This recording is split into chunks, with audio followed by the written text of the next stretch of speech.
China wants to surpass the U.S. Many say China's size and massive investments make China's rise inevitable. But is that true?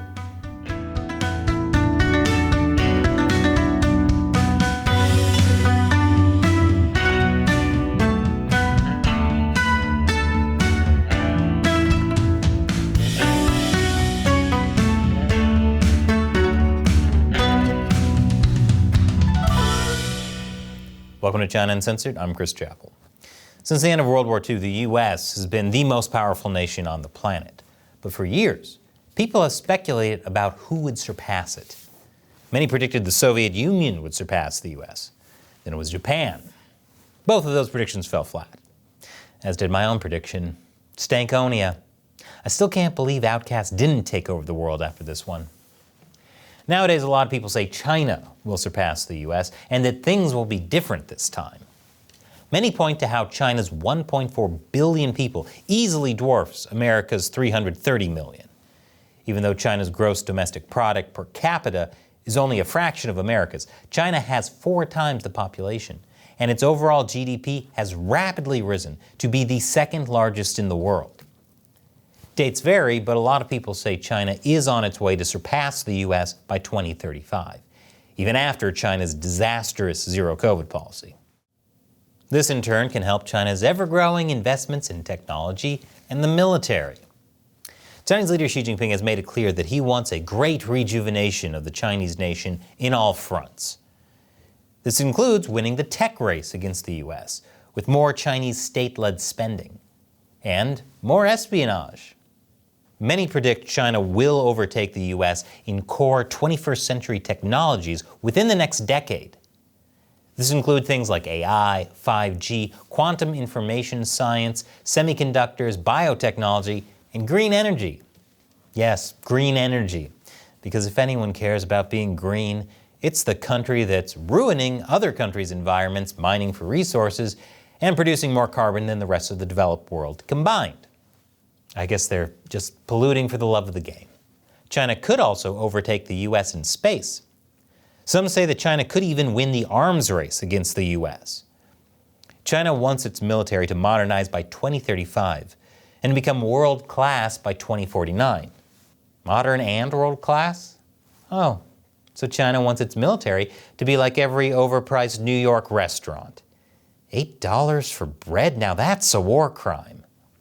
China has already surpassed the U.S. in the number of ships, missiles, and air defense. And it's building up its non-commissioned officers. It would seem that China's rise is inevitable, especially if you believe that China can quickly make decisive long-term policies better than the U.S. But things aren't all that rosy for China. For one, China's economy is a lot weaker than people may think. China always tweaks data to make everyone believe it's better than it really is. According to the Lowy Institute, an Australian think tank, China's actual gross domestic product might only grow 2 to 3% until 2050, not the 5 or so percent the Chinese government wants you to believe. China's like every guy on Tinder that says he's 6 feet tall. We all know you're 5'7", Tanner.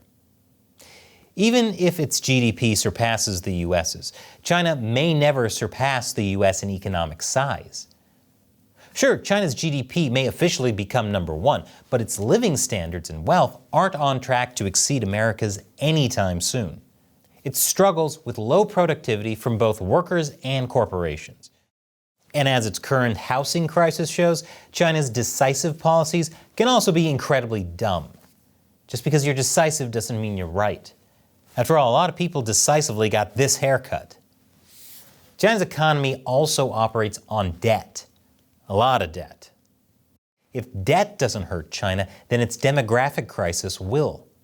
Thanks to the Chinese Communist Party's authoritarian policies, China is on its way to lose more than 260 million over the next 3 decades and gain millions more elderly to take care of. Some estimates say China's workforce could shrink by 15% over the next 15 years. China is the one place where they're hoping robots take over people's jobs. Although who knows what that would do to China's nihilistic youth, many of whom have already given up work. Not to mention its nihilistic robots. As for its technology, China still relies on foreign imports, especially US software. It's aware that access to foreign technology could be limited by sanctions. That's why it's spending a lot of money on research and development. But it remains to be seen if this actually translates into technological breakthroughs. China tends to be very wasteful with money. Corruption is basically baked into the Chinese Communist Party. The same could be said about its military. While it's true that China's Navy outnumbers the US, that might not be the case by 2040.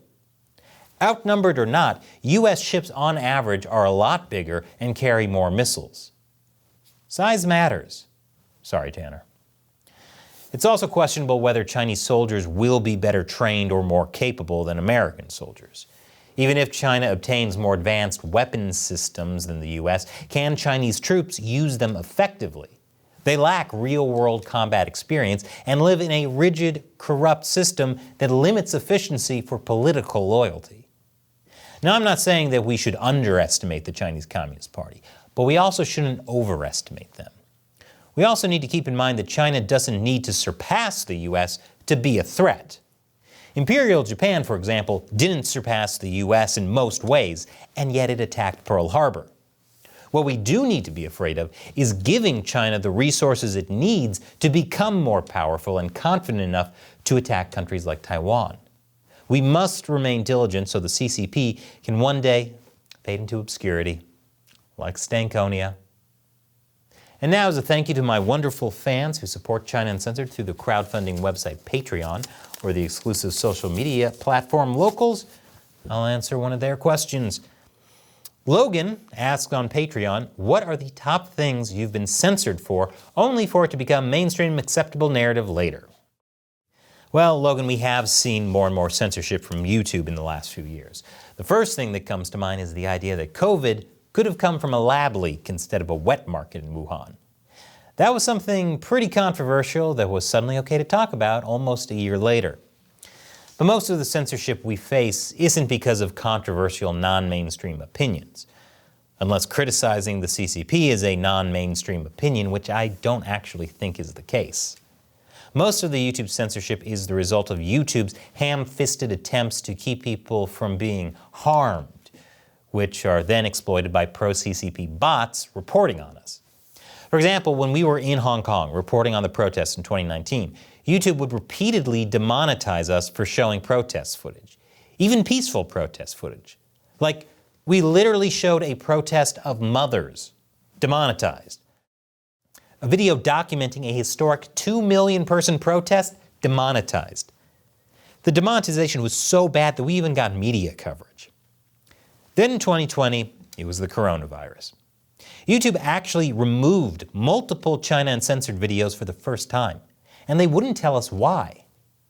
YouTube started removing videos that were months old because they were dangerous, or because they violated community guidelines. Sometimes they would tell us the video had been flagged for review, which meant that people were reporting it to YouTube. I wonder who would do that. All of the videos that were removed were later restored after we exposed this on social media.